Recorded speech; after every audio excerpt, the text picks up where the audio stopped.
Muito bem, minha amiga, meu amigo da Escola de Elétrica e da Construção, esse é o material preparado para o curso de eletricista predial, ok? É prática de instalação elétrica. Eu, o professor Telmo Eduardo, e o nosso objetivo é capacitar o aluno a conhecer métodos de execução relativa às instalações elétricas residenciais prediais dentro das normas brasileiras aplicáveis e, quando essas forem omissas, em alguns casos, usaremos as normas internacionais. Então vamos primeiramente seguir a NBR 5410, certo? Aqui está o material que vocês já viram em aula e outro que você ainda não viu. Vamos em frente então. Tensão elétrica. Nós vimos que a tensão elétrica é a diferença de potencial elétrico entre dois pontos, que é a DDP, ou a diferença em energia potencial elétrico por unidade de carga elétrica entre dois pontos, medidas em volts.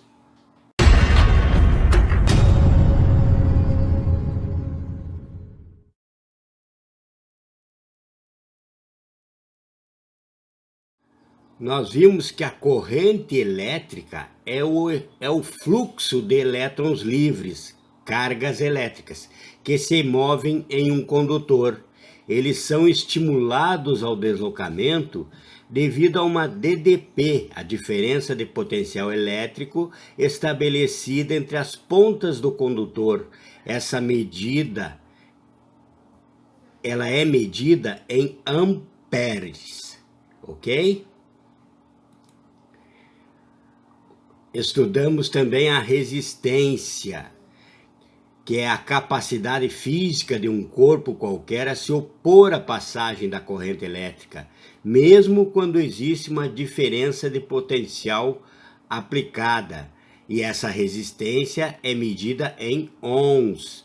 Por isso enviei a vocês o material de Os Segredos do Multímetro. Tudo isso nós vamos medir em sala de aula com o multímetro, ok? E também vamos aprender em seguida, na prática, que todo material tem sua resistividade própria dele mesmo. Então, tudo isso vai entrar nos nossos estudos, certo? Em seguida, vimos a potência elétrica, que é uma grandeza física que mede o quanto de energia um circuito elétrico precisa para funcionar durante determinado ponto, que é medida em watt. Fizemos até uma brincadeira em sala com essas lâmpadas, não foi? Ok. Temos o condutor, que são materiais que apresentam pouca resistência à passagem de corrente elétrica. Também vimos que existem resistividade natural de cada material: ouro, prata, alumínio, cobre, né? Usamos o cobre por questão de preço, senão usaríamos até mesmo o ouro, não é mesmo? Então, quando sujeitos a uma tensão elétrica, ele se comporta bem, deixa um bom fluxo, então possuem baixa resistividade e alta condutividade, que é o que importa com nós. Vimos que tem as cores corretas para os condutores que usaremos. E vimos os isolantes, que são materiais que possuem alta resistência à passagem da corrente elétrica, muito usados para isolar eletricidade em determinados circuitos e, fundamentalmente também, usamos isolantes em equipamentos de proteção. Então, os materiais isolantes apresentam baixa condutividade, quer dizer, alta resistividade.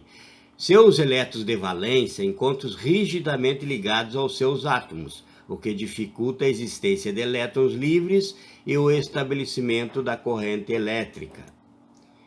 E entramos na primeira lei de Ohm. A primeira lei de Ohm determina que a diferença de potencial entre dois pontos de um resistor é proporcional à corrente elétrica que é estabelecida nele. Além disso, de acordo com essa lei, a razão entre o potencial elétrico e a corrente elétrica é sempre constante para resistores ômicos. Lembrem agora daquela pirâmide que fizemos em aula, que está anotado ali, que é os desdobramentos da fórmula da lei de Ohm.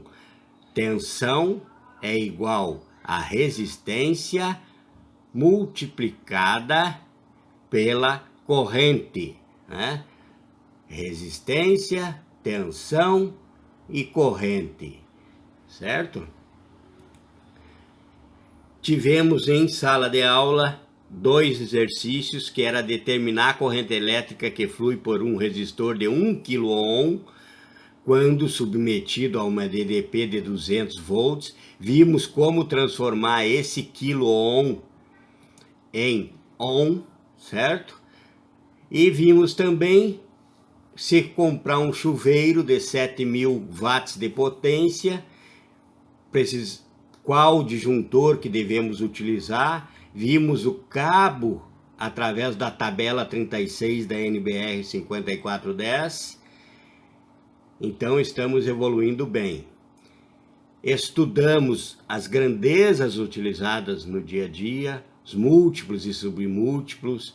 Vimos o mili, micro, nano e pico.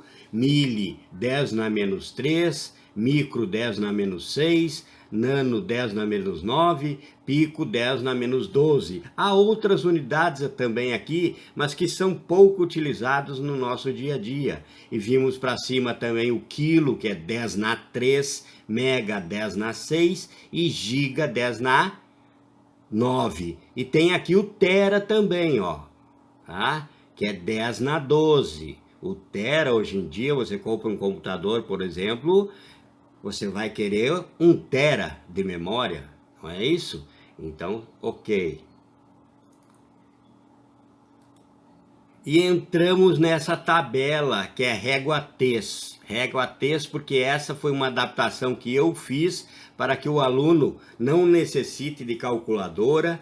Ele coloca as unidades aqui, ó, centralizada, e aqui ele tem menos 1, menos 2, menos 3, chegou em mili.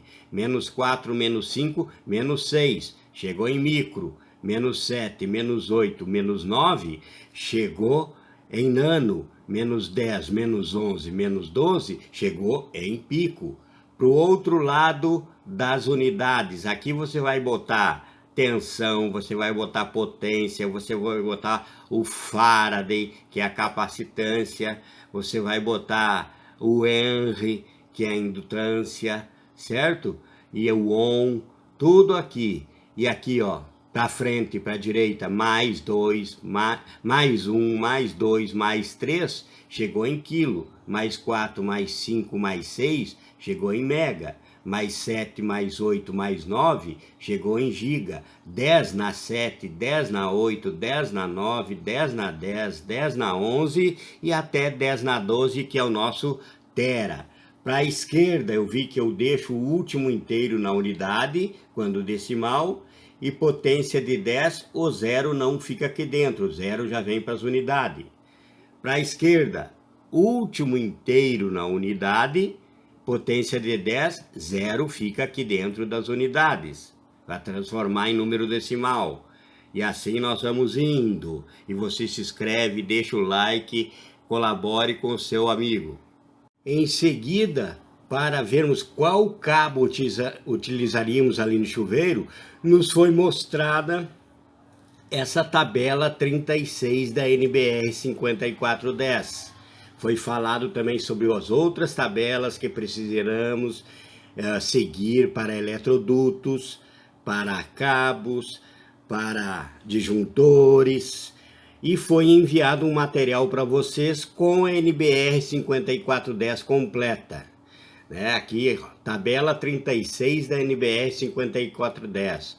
O dimensionamento errado de fios e cabos podem ocasionar diversos problemas em um projeto elétrico. Projeto elétrico não é aquele monte de informações que se caracteriza um projeto. Um projeto elétrico é desde instalar uma lâmpada. Para instalar uma lâmpada, precisa seguir as normas. Para seguir as normas, se tem normas, é um projeto. Então, instalou uma lâmpada, já considere um projeto elétrico.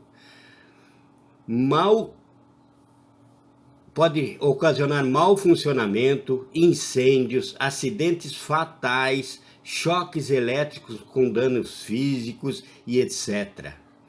Por isso, devemos dimensionar nossos projetos seguindo as normas de instalações elétricas de baixa tensão, que é a nossa famosa NBR 5410, ok? Também tivemos uma pré-olhada em esquemas elétricos, que agora, na prática, nós vamos aprender muito a ler esquema. Cada coisa que nós fizermos no laboratório a partir da próxima aula, o que vai ser? Nós vamos ter que ler o esquema de ligação, certo?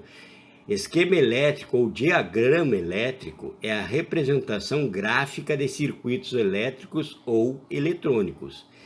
Veremos na próxima aula com mais detalhes. Falei sobre a simbologia, né? Aqui, ó, representando uma tomada baixa, uma tomada a 30 centímetros do piso acabado. Aqui a iluminação. Esses aqui simbolizam os circuitos que estão passando nesse eletroduto que está aqui embutido nesse forro, né? Nessa laje.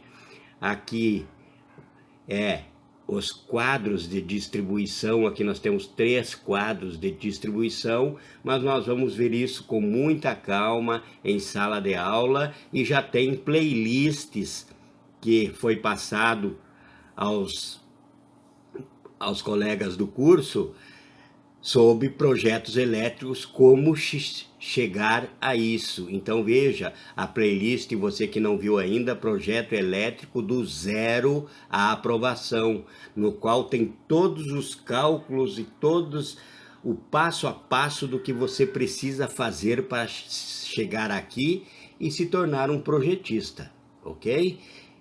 Vimos então em seguida ferramentas, que é um vídeo que tem no canal, ferramentas que não podem faltar para eletricistas, instalação elétrica residencial e predial 13.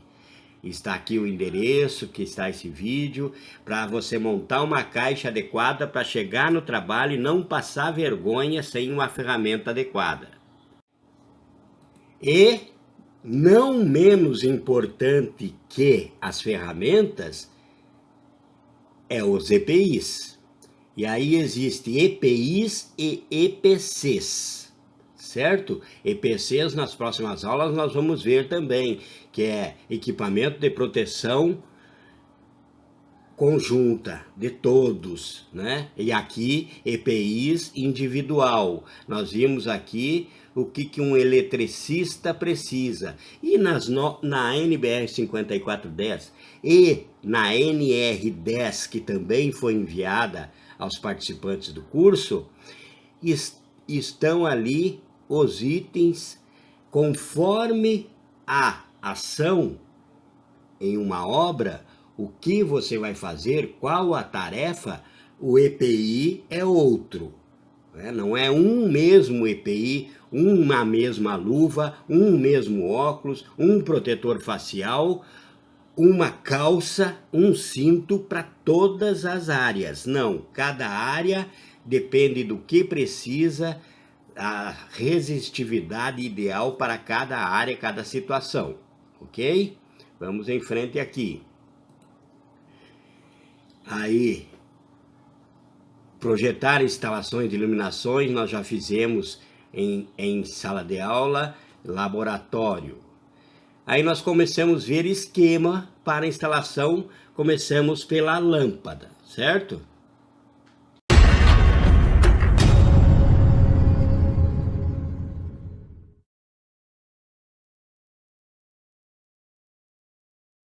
Não despreze o que parece tão simples, uma instalação de lâmpada, porque na realidade, se você instalar uma lâmpada e entender o que está acontecendo nessa instalação, você está preparado para instalar todo tipo de componente. Por quê? Porque é como a lei de Newton nos ensina, ação e reação.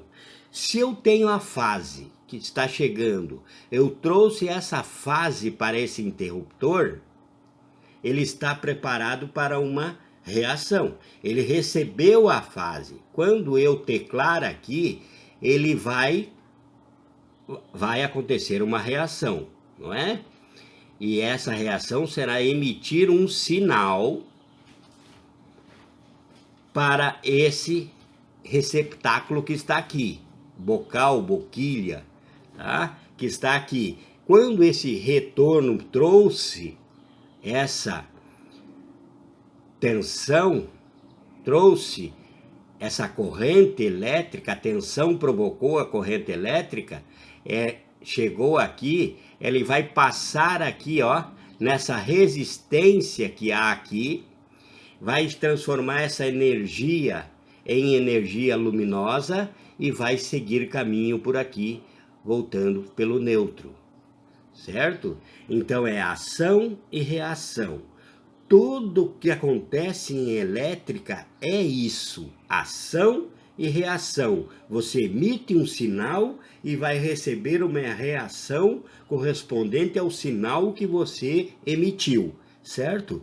Então, tudo que existe em elétrica que você vai aprender de agora em diante tem a ver com o simples acender ou desligar ou ligar uma lâmpada, certo? Depois nós vimos então esquemas de lâmpada em série. Aí nós levamos uma fase para o interruptor, saímos do interruptor com um retorno para a primeira lâmpada, saímos da primeira lâmpada e fomos para a segunda lâmpada, saímos da segunda e vamos para a terceira lâmpada, e um neutro é colocado na última lâmpada que está em série com aquela primeira, e retorna fechando o nosso circuito, certo? Anotem tudo passo a passo no seu caderno, pare o vídeo, vai anotando que tudo vai agora para o laboratório.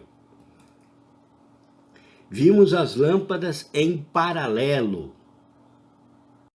Então aqui eu tenho o meu disjuntor que recebeu a fase. Quando eu acionar ele, ele vai enviar essa fase para o meu interruptor. O interruptor vai enviar um retorno. Aqui eu tenho duas lâmpadas em paralelo, mas notem aqui que eu levei um retorno, o mesmo retorno para as duas lâmpadas. Mas ao contrário da série que nós vimos antes, o neutro aqui, que veio lá da minha rede, o neutro foi para as duas lâmpadas, não somente na última. Então, se agora queimar essa lâmpada, essa vai continuar numa boa. Ao contrário do outro esquema lá, que se queimar uma lâmpada, tudo fica parado, ok? Então, vamos lá. Nós vimos também o paralelo. Nós vimos a instalação de paralelo. Interruptor paralelo. Que nós trouxemos a fase para o interruptor A, para o que comanda o sistema. E dele nós já saímos com dois retornos. A diferença agora é de 1 para 2. Dois retornos que chegaram no interruptor B, e desse foi um retorno para a nossa lâmpada, certo? E agora, se eu quiser colocar mais lâmpadas aqui, eu vou ver se eu quero ligar em série aqui ou se eu quero ligar em paralelo. Sempre de acordo com o que você pensa, com o que você necessita, né? Como já foi explicado, a diferença de série para paralelo. E o neutro entra aqui na minha lâmpada, certo? E vimos também paralelo com intermediário. Aqui eu tenho um nesse modelo, mas nós vimos em sala que eu posso botar 1, 2, 5, 10, 50 intermediário, não é? E o esquema é o mesmo. Entrei com a fase no interruptor principal, saí com os 2 retornos, só que agora, ao invés de eu ir direto para o finalizador aqui, eu entrei no interruptor. Eu entrei no intermediário. E do intermediário eu saio para mais intermediários ou para o finalizador aqui. Foi exatamente isso, não é? Em frente. Agora já entra na fase B, certo? Que é a instalação de disjuntores. Temos aqui um monopolar ou monofásico, bipolar ou bifásico, tripolar ou trifásico. Aqui eu só tenho as entradas de fase e saídas, ok? Monopolar, bipolar, tripolar. Quem liga um monopolar, liga todos. Quem alimenta um, alimenta todos. E isso nós vamos colocar lá no laboratório, na prática, certo? E os pontos de força, que são as tomadas, ok? Vimos aqui, falei até da posição correta de neutro, fase e aterramento, que é o proteção, ok? Aqui, fase para o nosso disjuntor, que está lá no nosso QDC, no quadro de distribuição central. Do disjuntor vai vir pelo circuito, pelo eletroduto que será instalado, conforme vimos na tabela também, no modo de referência, se é B1, B2, A. Nós vamos ver isso conforme o nosso projeto.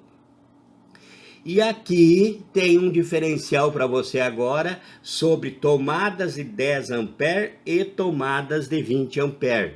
Notem que a de 10 ampere tem 4 milímetros aqui, ó. Essa entrada dela tem um espaço de 4 milímetros. Já a de 20 ampere tem um espaço de 4,8 milímetros. Muitas vezes, sem a pessoa saber, ela compra uma de 20 ampere e chega em casa, quer instalar e depois aquelas tomadas ficam caindo lá, ficam fora, dando mau contato, liga, desliga o aparelho e ela não sabe por que está com a tomada com a indicação errada. Essa é uma tomada, um ponto de força para uso geral, TUG, essa de 4 milímetros. E essa de 20 ampere é para específico, para aquelas tomadas que são usadas, que só pode, nem no eletroduto, pode passar outro circuito, senão ele. Por isso, uso específico, certo? Então, lembre aí, tomada de 20 ampere, uso específico. Tomada de 10 ampere, uso geral. Também temos aqui agora, retomando a simbologia das tomadas, né? Que lá naquele projetinho inicial só tínhamos a baixa. Aqui, tomada média, entre 1,10 e 1,20 do piso. Tomada alta, entre 2,20 e 2,30. E tomada no piso, certo? E ao lado aqui temos tomadas com USB. Hoje em dia, todas as casas têm que ter um carregador, não é? E aqui, ó, neutro, fase, entrou, comunicou, não com jumper, como ensinei na aula passada, mas fazendo uma perninha para cada um aqui, com sua capa, né? Decapando somente o necessário para ocupar aqui o espaço, que é cerca de 4 milímetros, e no outro lado do neutro a mesma coisa, aterramento somente na tomada, certo? Atenção! Detalhe para a ligação de condutores em tomadas. Tomada comum 2P mais T, 2 de entrada de carga mais o aterramento, 10 ou 20 ampere. Tomadas 10 ampere ou 20 ampere, monofásica. 127 volts, fase, mais neutro, mais terra. Aqui, 220 volts, 220 fase, neutro e terra, certo? Regiões que é 127 vai ser a mesma coisa, e região que é 220. Tomadas de 20 ampere, bifásicas, onde é 127 a tensão de rede, você precisa ter duas fases para atingir os 220 volts. Então você vai colocar duas fases mais o terra. Aqui em Alagoas, onde eu estou agora, onde nós estamos, é fase, neutro e terra. A mesma coisa que aqui, ó. Sempre usar fases diferentes nos polos. Isso onde é bifásica, vai usar, olha, a cor aqui, ó, vermelho num lado, preto, cor de fase do outro lado. Aqui para nós seria vermelho e o azul do neutro, porque o neutro também é chamado de fase. Às vezes você vê num esquema de ligação, como você vai ver a seguir, depois aqui ainda nesse vídeo, você vai ver fase 1 e fase 2. Onde é 220, a fase 2 é o neutro, certo? Nunca usar esse tipo de tomada para chuveiros ou torneiras elétricas. Conforme vocês estão vendo aquela playlist do projeto elétrico do zero à aprovação, eu fiz essa chamada também lá. Coloco lá quase encostado na tubulação de saída de água, uma tomadinha lá em cima, e vão e metem uma tomada de 20 amperes lá em cima, achando que está tudo certo. Primeiro, uma tomada de 20 amperes não vai cobrir um chuveiro, por exemplo, de 7.000, 7.500, 5.500, ela não cobre nem a de 4.500, que 4.500 vai dar 20, alguma coisinha, então ela já não cobre nem esse. Quando se diz tomada de uso específico para chuveiro ou torneira elétrica, estamos falando de somente um ponto de força, que é colocada lá, e você coloca aqueles conector de louça lá, fecha a caixinha depois, tudo bonitinho, bem isolado, e é isso. E além disso, essa tomada acima dos chuveiros vai ter que estar a 60 centímetros medindo do tubo de água para cima, porque existe a evaporação do banho quente, a evaporação vai umedecendo ali e vai dar problema, certo? E aqui, ó, vejam que esse módulo aqui é vermelho. Por que que é vermelho? Se eu for instalar em algum equipamento onde seja bifásico, essa cor significa para quem for dar manutenção depois que é fase, certo? Ele não vai achar que no lado direito está o neutro, não, está a fase lá também, e está avisando aqui, ó, com essa cor vermelha, certo? Sempre utilizar módulos vermelho para facilitar a identificação de tomadas 220, fase e terra, ok?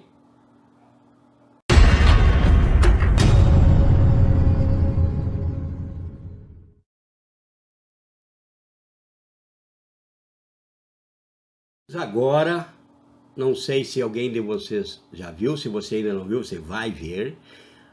Os interruptores inteligentes. O que são os interruptores inteligentes? São esses interruptores que eu posso estar no meu trabalho e comandar lá a iluminação na minha casa, ou estar sentado, deitado na cama e apagar e acender a luz com o meu celular, ou se eu tiver Alexa, por exemplo, dar um comando de voz para Alexa e ela vai acender ou apagar, vai abrir um portão, vai fechar um portão, vai comandar o que você determinar, o que você programou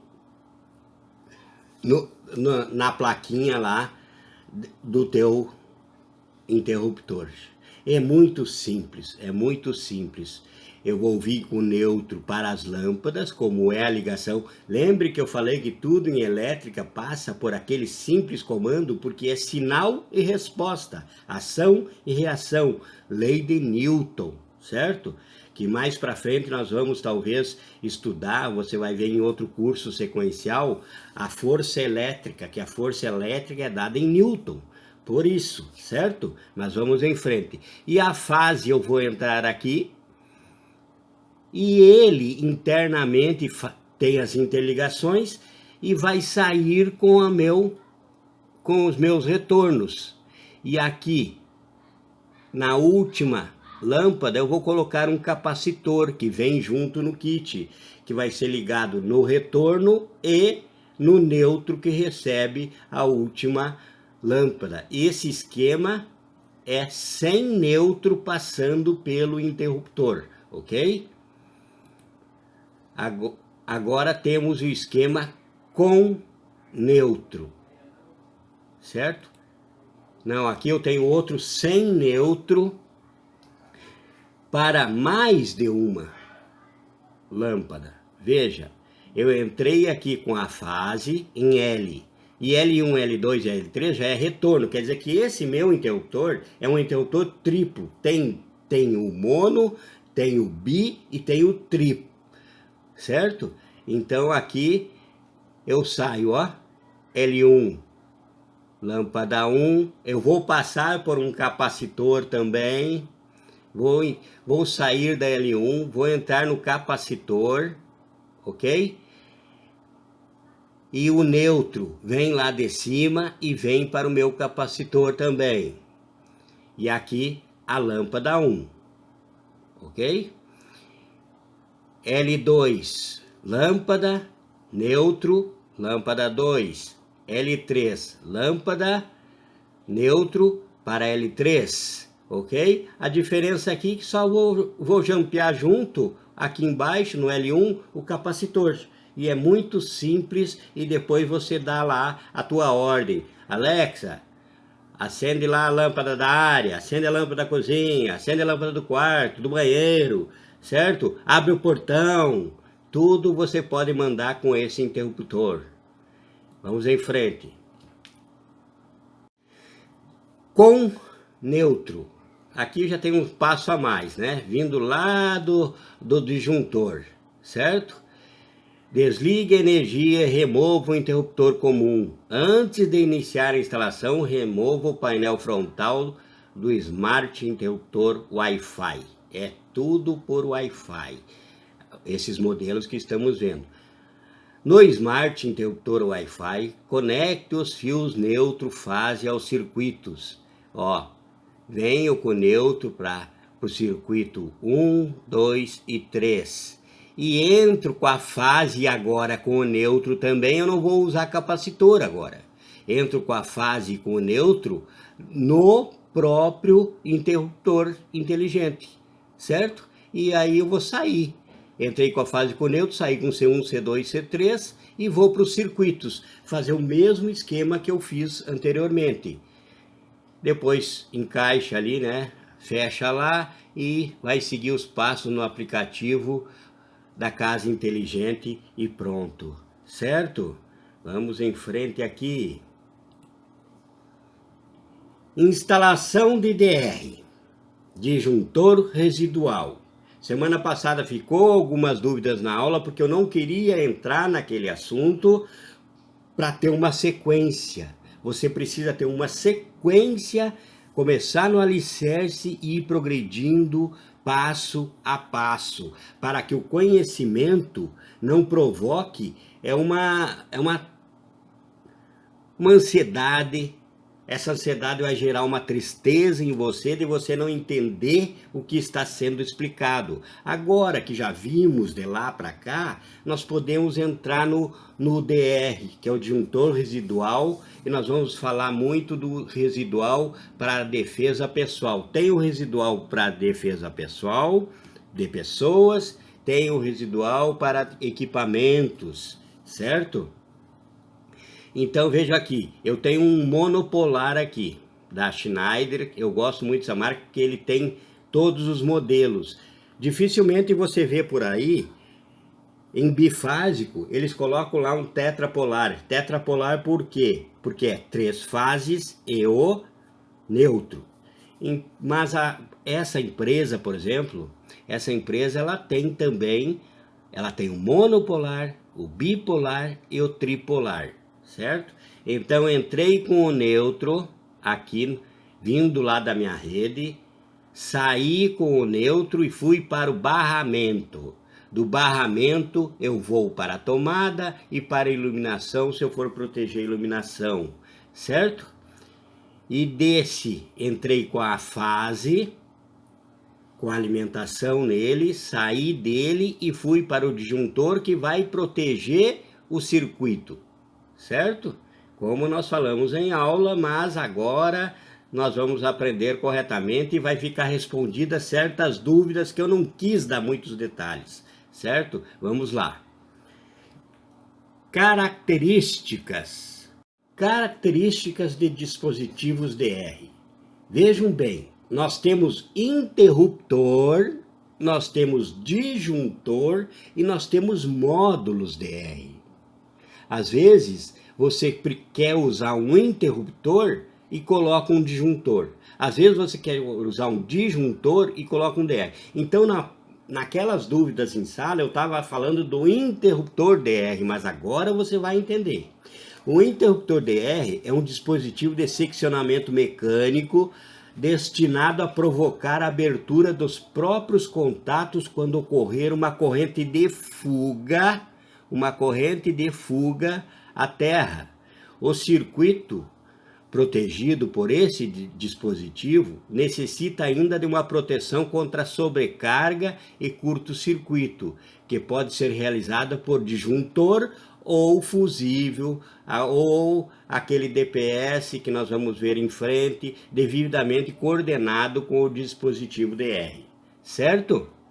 Mas agora então, o disjuntor DR, que é o mais comum, que vai trabalhar também com a sobrecarga. Ele tem as duas funções, a de interruptor e a de disjuntor.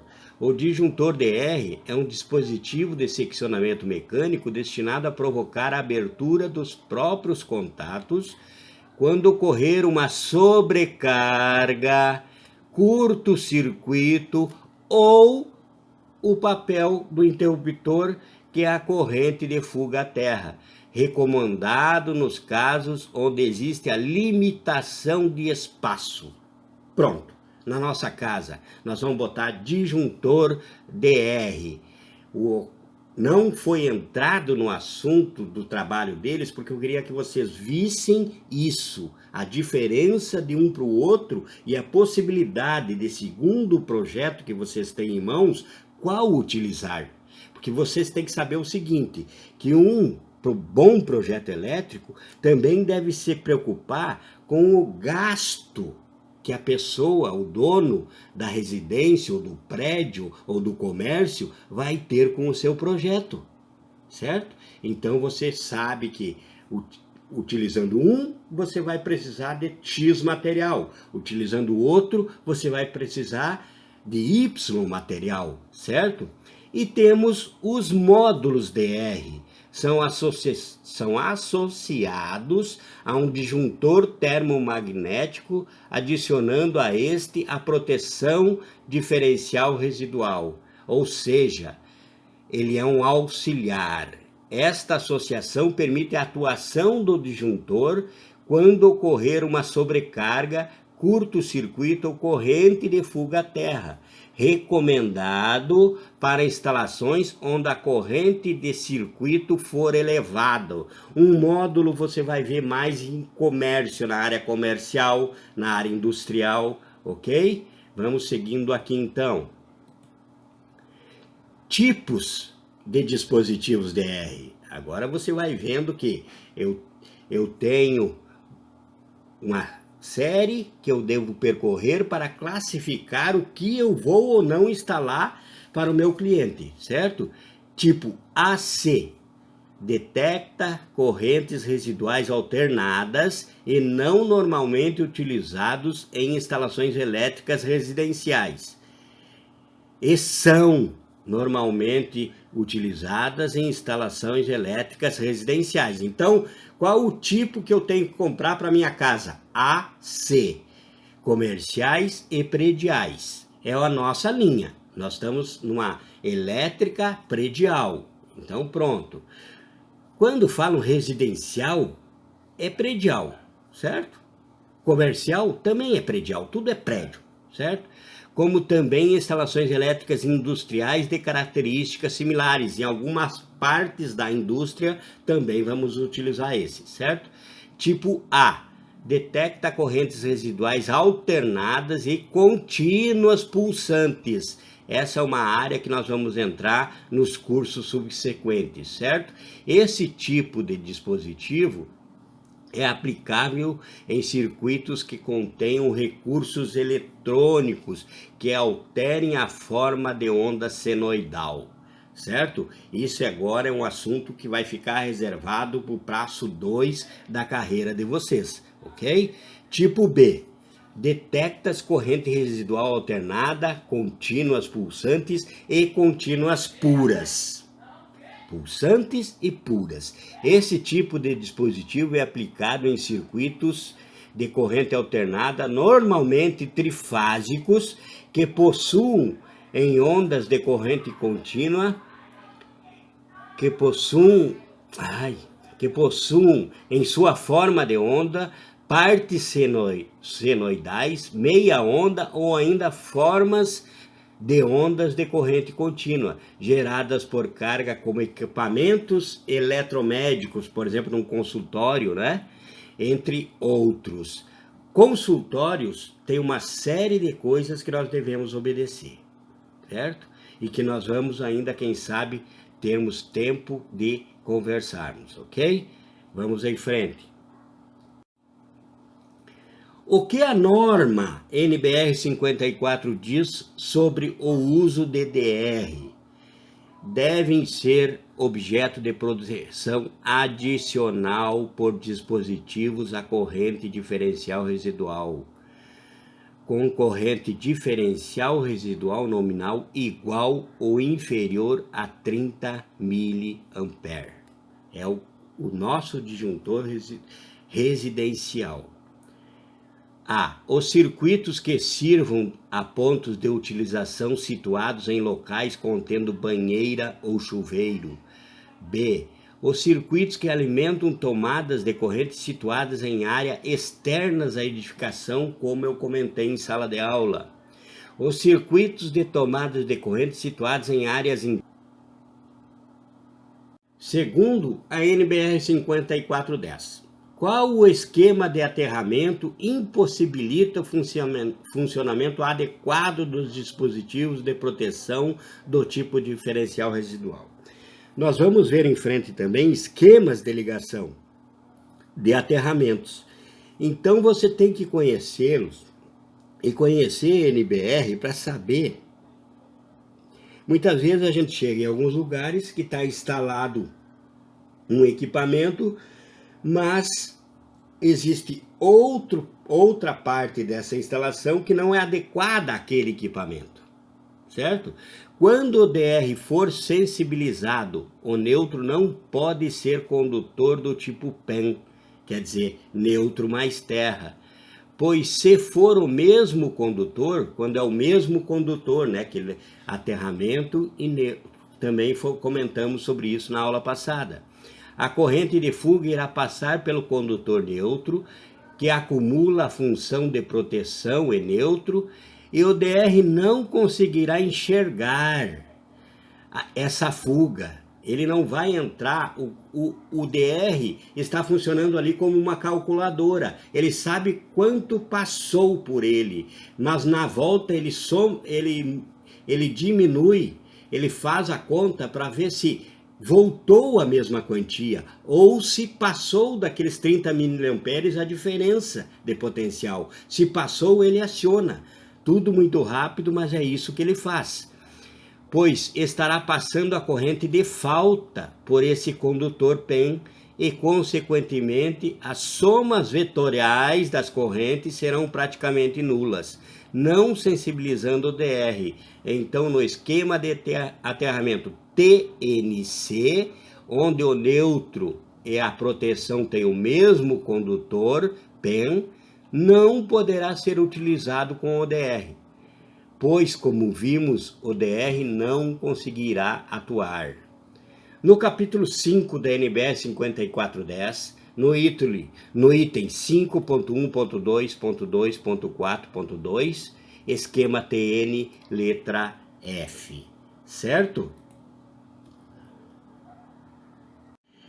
E aqui nós temos esquemas básicos de ligação, L1, L2, L3 são os condutores fases, N, condutor neutro, PE, condutor de proteção, que é o nosso terra, o DR1 é um bipolar, o DR2 é um tetrapolar e a carga.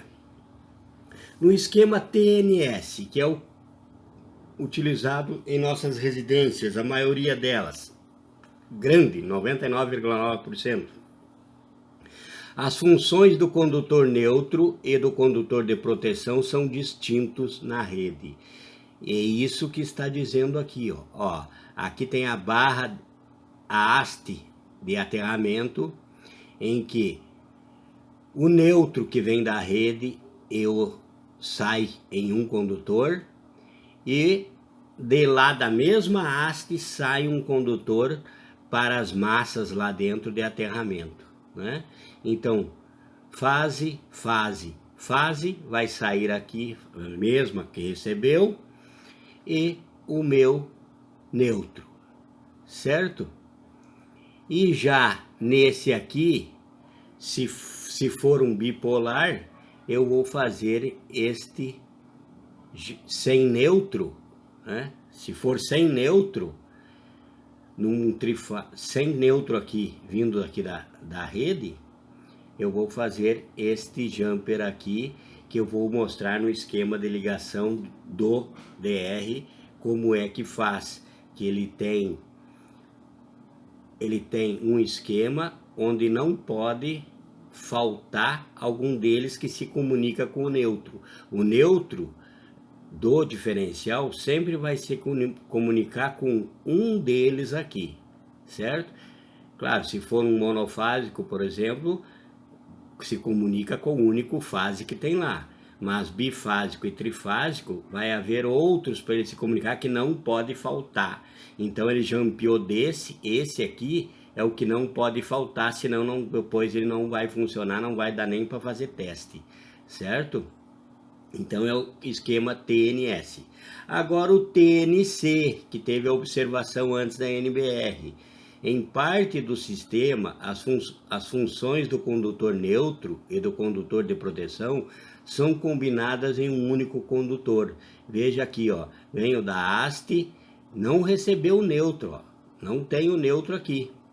Então, venho da haste de aterramento, recebeu as 3 fases, e desta haste eu jumpeei para a função do neutro, certo? Porque esse está fazendo as duas funções. Esse é o TNC. Agora, para usar no TNC, eu preciso transformar em TNCS. Olha aqui o que diz aqui, ó. Em sistemas TNC, o dispositivo DR somente poderá ser instalado se o circuito protegido for transformado em TNS, certo? Então eu tenho o TNC aqui e a transformação, quando eu puxo daqui para o neutro, no lugar do neutro, eu estou transformando em TNS, caracterizando-se um sistema TNCS, certo? E aqui, esquema TT. Esses são os mais utilizados, certo? Esquema TT. Possui um ponto de alimentação diretamente aterrado, estando as massas da instalação ligadas a eletrodos de aterramento eletricamente distintos do eletrodo de aterramento da alimentação. Então veja, aqui eu tenho um eletrodo de aterramento da alimentação individual e aqui eu tenho outro eletrodo de aterramento para a proteção independente, certo? Então, esse TT, eu vou fazer a ligação dele como eu fiz aqui, ó, o TNS, ok? Mesma forma, vejam aqui o TNS e compare com o TT, ok? Vamos lá.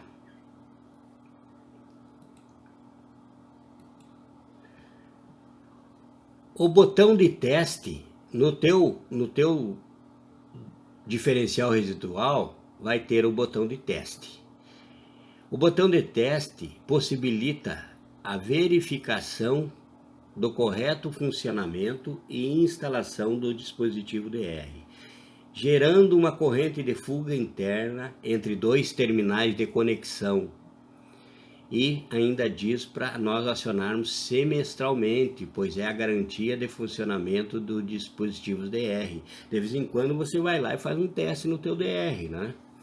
Portanto, em redes bifásicas ou trifásicas, L1 mais L2 mais neutro, bifásica, ou L1, L2, L3 sem neutro, verifique o diagrama no frontal, que é o que eu falei agora há pouco ali para você, do dispositivo DR para proporcionar a correta energização dos terminais utilizados por esse teste.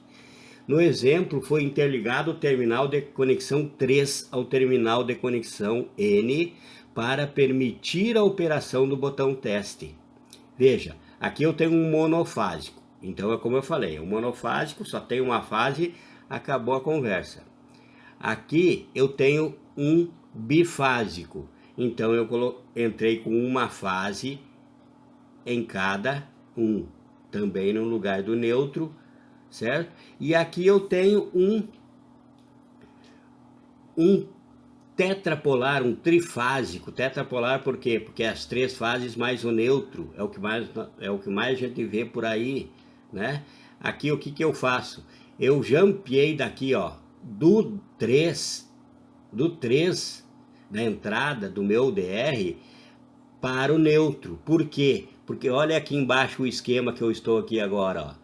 Ó, o neutro tá ligado aqui, né? Tem esse pontinho preto aqui, ó. Nota esse pontinho preto. Esse pontinho preto é que o neutro está interligado com aqui, ó, onde tem o pontinho, certo?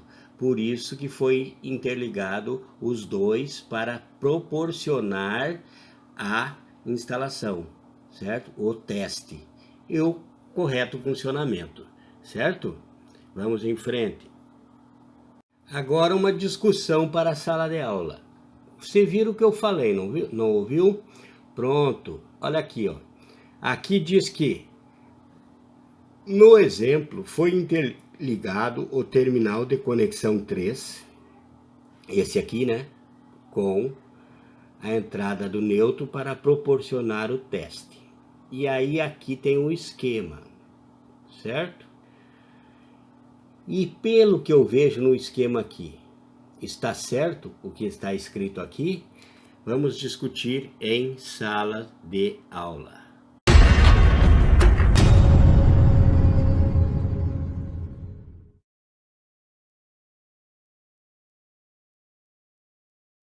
E agora, instalação de DPS, dispositivo de proteção contra surto atmosférico.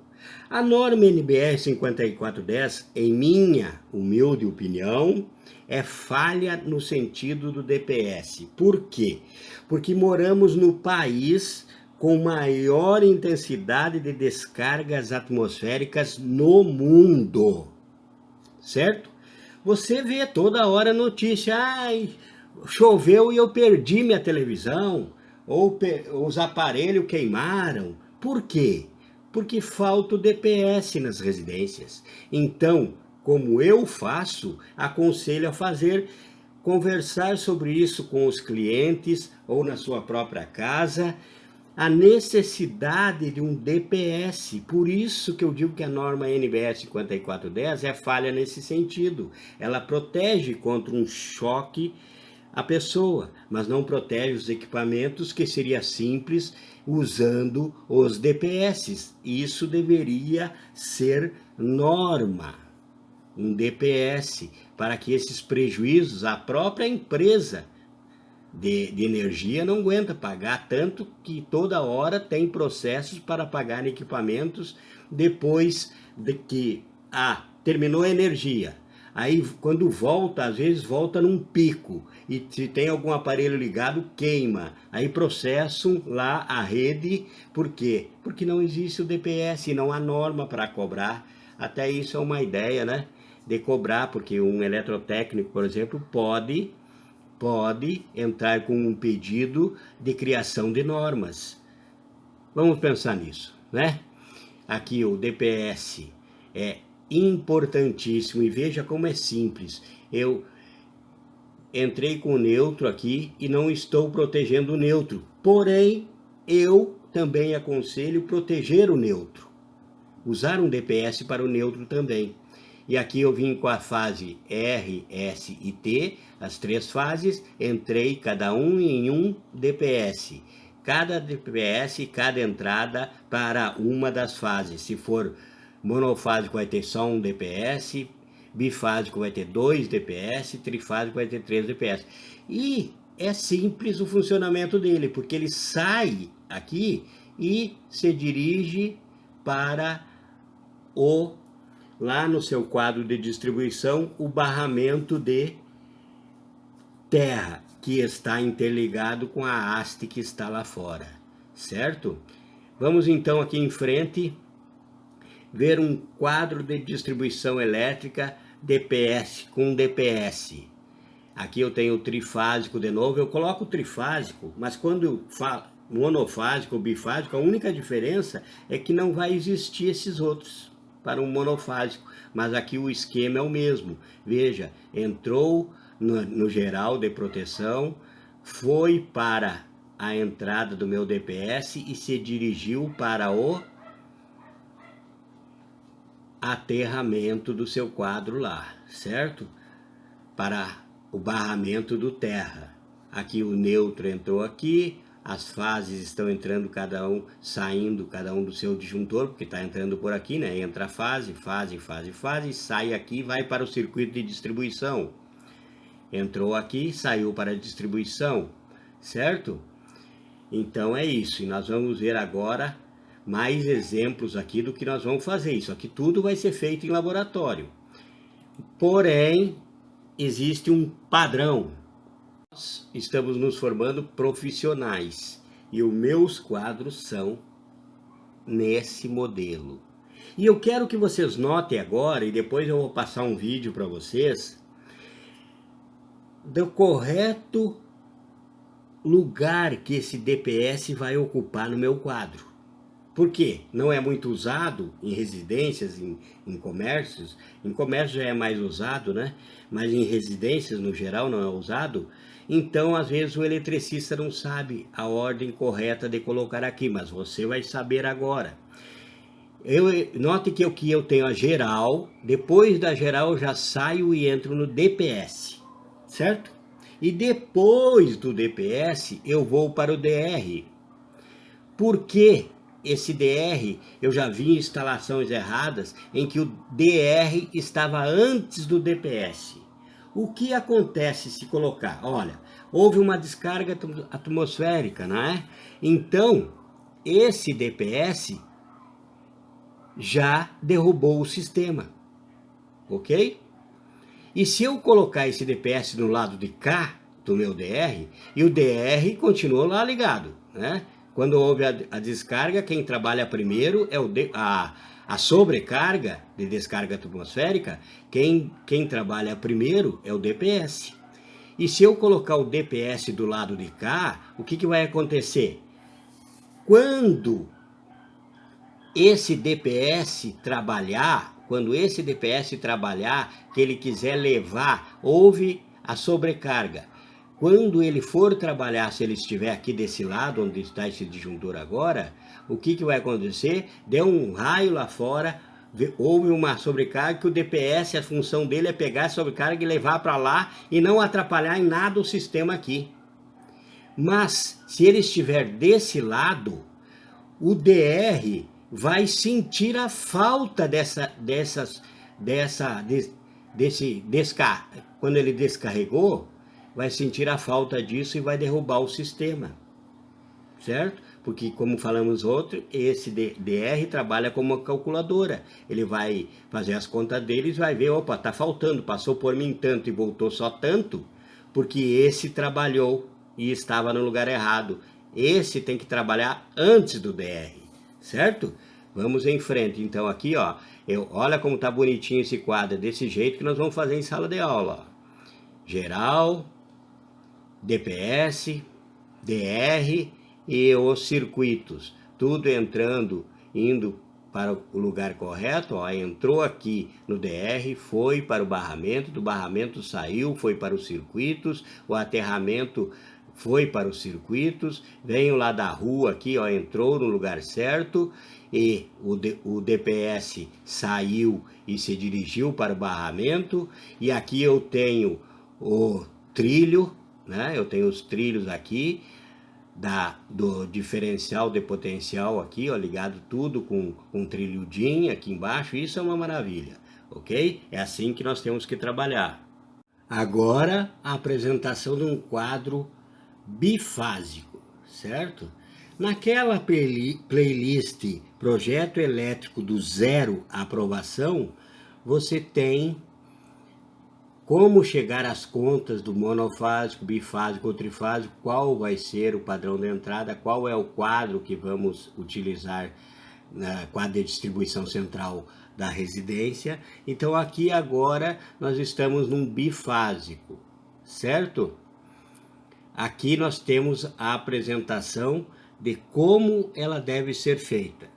Vejam aqui, aqui você tem o DPS antes da geral, porém nós sabemos que ele vai ser interligado aqui da geral para o DPS e depois para o DR, certo? Nós em sala de aula vamos colocar aqui, depois da geral, seguindo aquele esquema do monofásico, certo? E aqui nós temos o DR, né? O DR entrou, que vem do sistema, saiu, vai se dirigir para o barramento de neutro, que nesse caso não vai estar aqui à esquerda. A esquerda sempre é padrão, é norma, então nós vamos colocar sempre na direita. E o terra, mas eu escolhi essa imagem para vocês, para que vocês vejam, e eu ia acertando as coisas com vocês, e você se tornando alguém que segue as normas, que tem qualidade no trabalho. Então o terra vem para esse lado, o neutro passa para esse lado direito, certo? E os DPS vêm aqui depois da geral, ok? Porém, essa imagem tem algo positivo que eu quero mostrar para vocês, que é a reserva. Aqui, ó. Naquela playlist também tem, que eu falo lá, da necessidade e da norma, da cobrança em norma de haver um espaço. Você vai usar 12 disjuntores na sua residência, na residência ou num prédio, onde for, certo? E você vai lá e compra uma caixinha de distribuição para a distribuição central com espaço para 12 disjuntores. Não, não. Aí você vai ter que comprar para 16, porque você precisa ter espaço reserva. E eu, inclusive, nas minhas instalações, eu não deixo assim, ó, só o espaço. Eu realmente coloco disjuntores aqui, certo? E, segundo os cálculos que eu faço ali, eu vejo qual a necessidade que esse cliente poderá vir a ter, se é uma residência, se é um comércio, de espaços. Então aqui, por exemplo, eu já colocaria aqui, ó, reserva. Aqui embaixo eu teria 2 disjuntores aqui, um para tomadas de uso geral e outro para tomadas de uso específico, certo? E sairia com eles daqui e ele estaria esperando já na caixa de distribuição que estará lá no forro ou lá na parede, em algum lugar, esperando lá, isoladinho, bonitinho, só para chegar depois ali já saber, ó, reserva A, reserva B, reserva C, ok? Então é isso. Mas nós vamos padronizar, não esqueçam, aqui está errado, aqui está errado, aqui está errado, e nós vamos em frente. Agora veja comigo com atenção essa imagem. Esse é um sistema trifásico de um comércio, certo? Veja aqui a entrada, entrou R, S e T, ok? Tudo certo. Entrou o aterramento para o barramento, ok? Tá? Então, das fases saíram aqui e foram para o DPS descarregando lá no barramento do terra, que está do lado errado novamente. Mas é isso. Aquele primeiro quadro monofásico é o nosso modelo que nós vamos seguir em todos, certo? Então, entrou aqui, ok? Agora vamos ver aqui. O neutro está vindo aqui da rua, certo?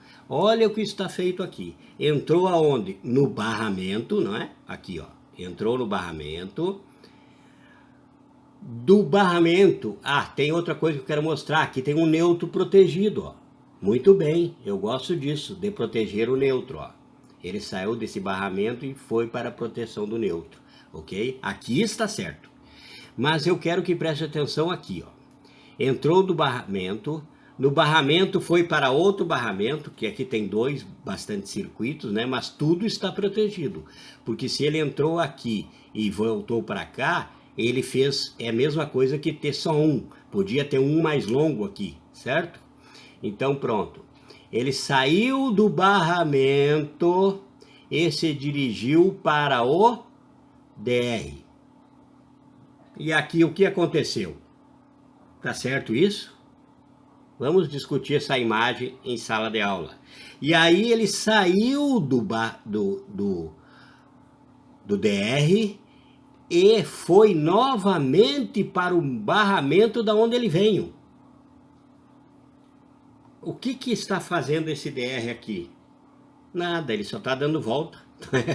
Ele só está dando volta, porque daqui ele vai para o circuito, e esse está interligado com esse, então é o mesmo barramento, como eu expliquei, daqui vai para os circuitos, mas está, em minha opinião, mas eu quero a opinião de vocês em sala de aula, sem utilidade, porque teria que vir daqui, já que tudo aqui é protegido, interligado esses dois, mas vindo daqui, sido protegido, e aí voltado por aqui, interligado esses dois. E agora sair por circuitos, certo?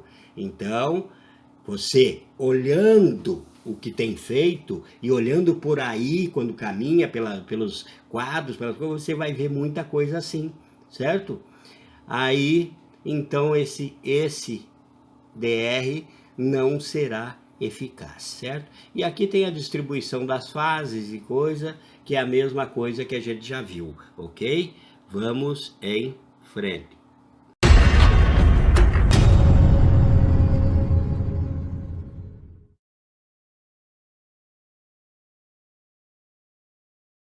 Como nós vimos lá na frente, o DR depende muito do esquema de aterramento, né? Temos aqui esquema TN, e esse TNC, TNS e TNCS.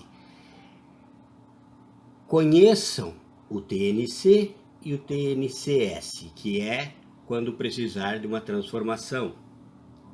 Mas o mais comum que você vai trabalhar é o nosso TNS, em mais usos residenciais, certo? Mas tudo vai depender do seu projeto, como eu falei. Então, TNCS, terra e neutro, S quer dizer o quê? Separado. TNC, terra neutro, comum. TNCS, aquela transformação que nós fizemos para usar o DR. É terra neutro comum em pontos do circuito e separados em outro ponto. Não esqueçam isso, gravem, vai fazendo as suas anotações para em sala de aula nós colocarmos na prática. Cada um vai ter sua folhinha de anotações e as dúvidas anote no seu caderno e pergunte na próxima aula, certo? Vamos aqui. E agora aqui temos o SPDA, certo? Sistema de proteção contra descargas atmosféricas. É aquele que também trabalha o nosso DPS que nós vimos agora há pouco. Então ele vai ter o captador, o cabo condutor, os isoladores, o mastro de montagem, tubo acompanhando ele até chegar lá embaixo no aterramento em proteção de um prédio, certo? Sim, você pode pensar, vai ser complicado de montar, né? O SPDA é muito simples na montagem, porque você vai fazer a instalação, toda a parte de cálculo, posicionamento, tudo vai ser entregue numa folha de projeto, certo? Isso agora, nesse passo que você está. Mas se você seguir em frente e chegar a um eletrotécnico, você vai dimensionar tudo isso. Mas então, e ainda tem aqui, ó, ainda tem aqui os detalhes e acessórios construtivos, certo? Da Centro Universitário de Brasília, Uniceub, ok? Acessórios de um SPDA. Para-raios tipo Franklin. Por que Franklin? Porque foi Benjamin Franklin, o homem que, brincando com uma pipa numa tempestade, descobriu essa maravilha que é o SPDA, ok? Sinalizador noturno, que são de obstáculos, né? Que ele fica lá em cima de um prédio mostrando que ali tem, para quem vem um avião, alguma coisa, um helicóptero, alguma coisa, saber que tem esse sinalizador, né? Noturno de obstáculos. Abraçadeira, aqui, ó, que está aqui nos cabos. Aqui você tem um esquema, ó, do cobre nu, né? A base, certo? As duas bases segurando, dando o equilíbrio para ele. Abraçadeira guia reforçada aqui, ó, certo? Que está aqui o modelo. Mastro aqui, ó, esse tem 6 metros por 2 polegadas. Cabo de cobre nu de 35 milímetros. Conjunto de estacamento rígido para manter ele, né? Dar o equilíbrio. E aqui ao lado, ó, para-raio tipo Franklin, abraçadeira. Aqui até o tipo de parafuso. Abraçadeira guia, o mastro de 1,5 por 6 metros, certo? Aqui era 2, aqui já é 1,5, cabo de cobre nu 35, abraçadeira tipo porta-bandeira, é muito simples. E quando comprar isso aqui até vai vir um manual, certo?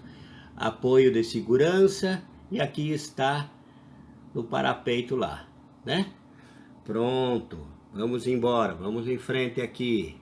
Agora, a partir dessas instalações do dia a dia, que seguem esquemas com o mesmo funcionamento. Notem que o princípio fundamental é o mesmo: alimentar, enviar sinal, continuar, que é a reação, né? Aqui eu tenho um relé fotoelétrico, uma fotocélula, aqui eu tenho a com 3 fios para sistemas monofásico. É muito simples, vai entrar a fase e o neutro. Saem daqui agora dela, que é ela que vai comandar, né? Então o neutro vai sair daqui do relé para a iluminação e o retorno, ok? É muito simples e prático. O relé é usado para o acionamento de iluminação decorrente do sensor de lumens interno. Ele tem um sensor interno e quando aquele sensor detectar que está faltando para ele iluminação, ele vai acionar a lâmpada, ok? E é usado, por exemplo, nos postes aí da rua, né? Quando o sensor não percebe mais a carga programado na placa, ele envia retorno à lâmpada para acender. Quando volta a receber, interrompe a carga e desliga a iluminação, certo? Então, esse é uma coisa que você vai fazer bastante, né? Nas residências, mesmo entrada de portões, quando o cara quer sair para viajar, colocar para ter iluminação lá dentro de casa, para parecer que tem alguém, tem um monte de utilização, né, no dia a dia. Relé fotográfico 4 fios para bifásica, então recebe o R e recebe o S, ok? E dele manda para lá, certo? Para a iluminação, recebeu as 2 fases e mandou para a iluminação, ok? Tudo muito simples, muito prático de se fazer.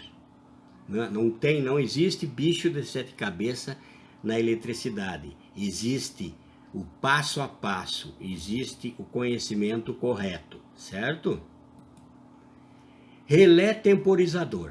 Aqui eu quero apresentar esse para vocês, que é mais usado para comandos elétricos, porque ele aciona um contator e o contator vai fazer o comando chegar no motor, por exemplo, certo? Tem aqui contato comum, alimentação, que entra aqui, o contato comum, alimentação, A1 da bobina A1, do A2, isso mais na frente vocês vão ver em comandos elétricos. Contato aberto, contato fechado, que nós já falamos na aula passada, NA, NF, normalmente aberto, normalmente fechado, tá? O relé temporizador, ou também conhecido como relé de tempo e timer, é o termo usado para denominar qualquer relé que realizar operações de comutação, quer dizer, fechamento. Ele está aberto, ele fecha, ele comuta, de acordo com o tempo que é ajustado. Após esse tempo ser excedido, seus contatos comutam. Sua aplicação é frequentemente em processos industriais, como por exemplo em partidas de motores, com fornos industriais, quadros de comandos elétricos e etc. Mas não te assuste, agora nós vamos ver um para aplicação residencial. Relé de impulso. Ele é um componente bem compacto e que ocupa o mesmo espaço de um disjuntor DIN no QDC. Nós vamos colocar ele lá dentro do nosso quadro, certo? O relé de impulso é extremamente versátil, sendo muito conhecido por causa das suas aplicações em sistemas de iluminação. Esse cara, ele vai substituir para nós, com muitas vantagens, aquele interruptor paralelo, ou simples ou paralelo com o intermediário, certo? Porém, o telerruptor, que é chamado, também pode ser utilizado em outras aplicações, inclusive no lugar desse outro que eu mostrei há pouco, em comandos elétricos, certo? Esse relé você pode programar, por exemplo, eu quero que a minha bomba de água funcione das 8 horas da noite às 10 da noite. Pronto. Você vai programar lá, ele vai dar o retorno lá para acionar o teu motor da tua bomba e ele vai funcionar das 8 às 10, certo? E ele pode acender uma lâmpada e apagar essa lâmpada quando você não quiser, quando você quiser viajar, por exemplo, certo? É muito melhor em muitos pontos que aquele interruptor e gasta menos fiação que você tem lá dentro de casa tendo que apertar o botão, ok? Ele é inteligente. A ligação é extremamente simples. Fase neutro. Entrou no A1, que é a bobina dele, saiu do A2 e aqui ele já vai colocar lá, você vai colocar um interruptor tipo aquele cigarra. Cigarra é a campainha. Onde você quiser na sua residência, sem contar que ele pode acionar quantos eu quiser. Em cada cômodo da minha residência pode ter um interruptor daqueles de cigarra lá, que tem ele volta, né? Ele dá o sinal e já volta quando tu tira o dedo. E aí ele aciona o relé, e o relé ordena o que você programou ele aonde ele estiver para mandar esse retorno. E aqui, ó, ele tem de um contato, 2 contatos, 4 contatos, certo? É muito mais simples. Vamos ver a seguir aqui. Como funciona esse relé de impulso? O relé de impulso funciona com o auxílio de um botão pulsador. Botão pulsador é esse que eu falei, tipo uma cigarra, que pode ser uma botoeira sem retenção ou interruptores usados em campainha. Bota lá no seu quarto, na sala, na cozinha, no banheiro, na varanda, lá fora, lá na garagem.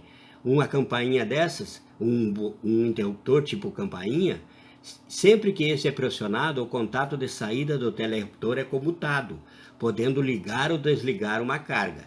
Internamente, ele tem um sistema eletromagnético. Esse sistema é capaz de memorizar o estado no qual o relé de impulso estava antes de ser desligado. Por exemplo, você está lá fora, acende uma lâmpada lá de fora para poder ver lá. Quem estiver lá na cozinha, por exemplo, se apertar lá na cozinha, vai desligar aquela lâmpada lá, porque ele sabe o estado que está. Vantagens do relé de impulso. O relé de impulso é um excelente substituto dos interruptores three-way e four-way, como eu falei, pois com ele é possível utilizar quantos pulsadores forem necessários para acionar uma carga, ou seja, a quantidade de pulsadores é ilimitada. Mais uma vantagem do teleinterruptor é que pode economizar na quantidade de cabos e usar condutores de menor secção transversal, pois o sinal de comando é de baixa corrente e não permanece energizado por muito tempo. Então veja, economia, inteligência a serviço de quem fizer esse projeto, certo? De chegar lá e a pessoa te dizer, não, eu quero colocar um paralelo aqui, mas eu quero colocar uns intermediários, e aí você vai ver o gasto que ele vai ter, e você diz, não, vamos colocar um relé de impulso no seu quadro. E está feito o serviço, e ela vai te achar inteligente demais, a dona ou o dono da residência vão te achar inteligente demais, e você vai economizar o dinheiro dele, e com isso ele não vai chorar para pagar a tua mão de obra, certo? Vamos em frente. Como ligar e instalar? Muito bem. O primeiro passo é alimentar com a fase R. Aqui, ó, entrou a fase R. Alimentar todas as botoeiras que estão em paralelo e o borne 1. Veja, aqui nós temos botoeira 1, 2 e 3. É como colocar aqueles botões que falamos antes, tipo cigarra, em 3 cômodos diferentes da casa.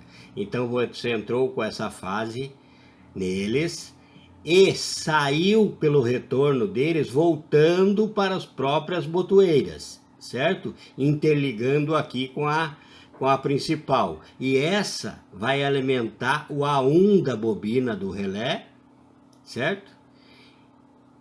E o borne aqui também, que fará o contato, a comutação. Então, alimentou as bobinas com a fase, os interruptores com a fase, e alimentou o burner 1 do normalmente fechado desse burner, né? 1 e 2 é normalmente fechado, certo?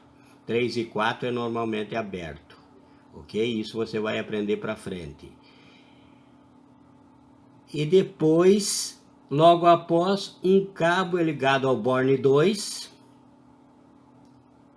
Aqui, ó, um borne 2 do relé de impulso e a saída da iluminação ou do motor. Você pode querer, por exemplo, usar esse relé para acionar uma bomba na sua casa, por exemplo, que você quer que esse motor funcione das 8 às 10. Pronto, você comanda ele e ele vai fazer isso, certo? Então, vai ter esse impulso, ok? Aqui, ó, e aqui, ó, ele recebe a fase S no A2 da sua bobina e no outro lado da sua iluminação, ok? Aqui, ó, esse S é o que nós falamos lá atrás, que esse é um sistema bifásico, RS. Mas aqui esse R pode ser fase e aqui o S é o neutro aqui para nós, que é 220 fase neutro. Então eu entro com o neutro no A2 e na minha iluminação ou nas iluminações, como for o meu projeto. Então é um sistema muito inteligente, prático e, além do mais, como já vimos, econômico. Então vamos em frente, não esqueça de tocar o botão aízinho do like, não se esqueça de compartilhar com quem quer aprender, não esqueça de convidar a se inscrever, ajude aí o amigo a crescer esse canal, ok? Vamos em frente, logo logo tem muito mais, isso tudo nós vamos colocar em prática na aula.